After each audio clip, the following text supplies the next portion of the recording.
तुम देही ना कौन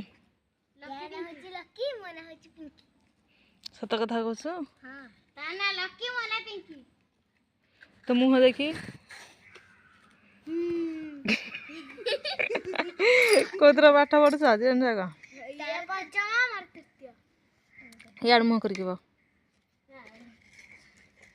भल किए पढ़ुचे दिहिंग भितर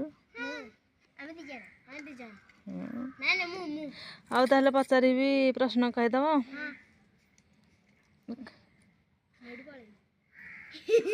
तोते आसनी कि कृष्ण का